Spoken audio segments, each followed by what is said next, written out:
Jordan Peterson was talking to Lex Fridman about marriage and finding the love of your life. He makes a powerful point, and it's not about finding the perfect partner. It's about becoming the person your ideal partner would eventually want. But there's more than just self-improvement. Marriage is more than a contract or a partnership. It's where you truly face yourself in the most raw, intimate way. Let me break this down. And hey, if you like these valuable insights, hit that subscribe button so we can keep the conversations going. Let's dive in. Let me ask for some dating advice from Jordan Peterson. How do you find, on that topic, the love of your life? That's a good question.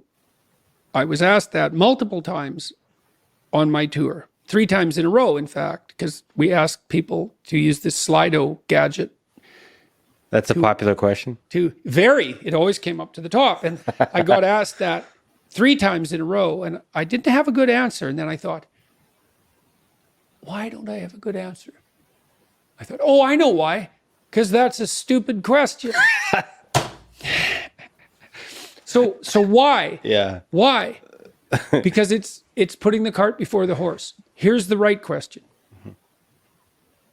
How do I make myself into the perfect date?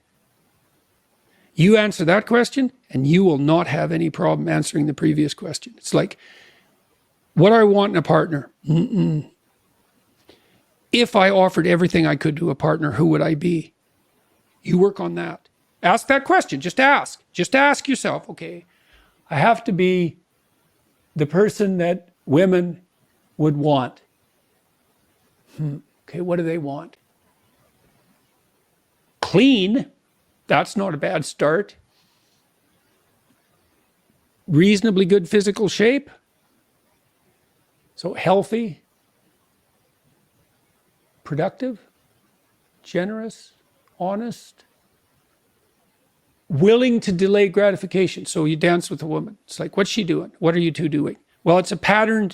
There's patterns happening around you. That's the music. Patterns of being. That's the music. Now, can you align yourself with the patterns of being gracefully? That's what she's checking out. And then can you do that with her? And then can you do that in a playful and attentive manner and keep your bloody hands to yourself for at least a minute?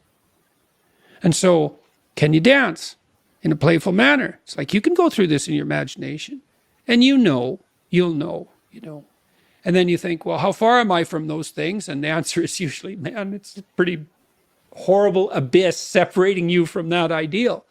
But the harder you work on offering other people what they need and want, the more people will line up to play with you. And so it's the wrong question. It's like, how can I be the best partner possible? And then you think, well, if I do that, people will just take advantage of me. And that's the non-naive objection, right? Because the naive person thinks, well, I'll be good and everyone will treat me right. It's like the cynic says, no, I'll be good and someone will take me out. And then you think, well, what do you do about that objection? And the answer is, well, you factor that in. And that's why you're supposed to be, what is it? As soft as a dove and as wise as a serpent. It's like, I know you're full of snakes. I know it. Maybe I know it more than you do. But we'll play anyways. And Take the risk anyway. That's right. Voluntarily, right? It's like, and what's so cool about that is that even though the person you're dealing with is full of snakes, if you offer your hand in trust and it's real, you will evoke the best in them. Yeah. And that's true. Even I've dealt with people who are pretty damn criminal and pretty psychopathic and sometimes dangerously so. And you tread very lightly when you're dealing with someone like that, especially if they're intoxicated. And even then, your best bet is that alert trust. It's the only thing I know that, like, I had one client who was he was a paranoid psychopath. That's a bad combination. He was a bad guy, man. He had like 4 restraining orders on him. And restraining orders don't work on the sort of people that you put restraining orders on. And he used to be harassed now and then by, a bureaucrat in a bank with delusions of power. And he would say to them, he used to kind of act this out to me when I was talking to him. He'd say, I'm going to be your worst nightmare. And he meant it. Yeah. And he would do it. He had this obsessional, psychopathic vengeance that was just like right there, paranoid to the hilt. And paranoid people are hyper acute. So they're watching you for any sign of deceit or manipulation. And they're really good at it because like they're 100% that's what paranoia is. It's 100% focus on that. And even under those circumstances, if you step carefully enough, you can avoid the axe. That's a good thing to know if you ever meet someone truly dangerous. Absolutely. I believe in that being fragile, nevertheless, taking that leap of trust towards another person, even when they're dangerous, especially when they're dangerous. If you care, if there's something there in those hills you want to find, then that's probably the only way you're going to find it is taking that risk. Peterson actually nailed the idea that you need to work on yourself before you worry about finding the right person. I love that approach because he talks about things like being healthy, productive, generous, and honest, qualities that make you someone others want to build a life with. And especially for people that today it's big that people are getting divorced. 60% of marriages are ending in divorce. Is if I want to go into another relationship, well, I got to be open to working on myself and why the first relationship didn't work. But here's what I want to add.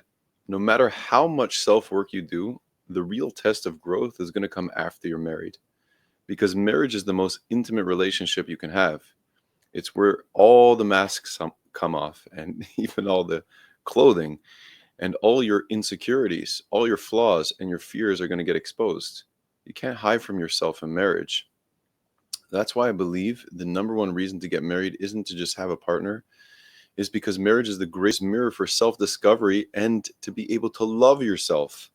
It forces you into facing your own ego, your own patience, your capacity to give without expecting something in return.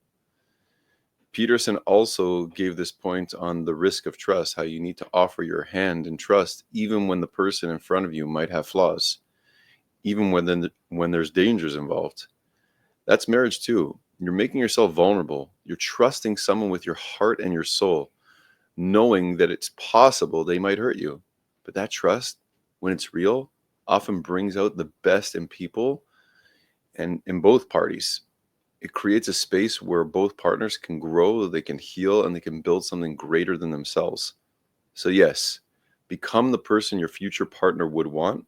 But remember, the deeper work actually begins in the relationship itself. And that's where you find out who you really are. And through that process, you learn to truly love yourself. Do you agree?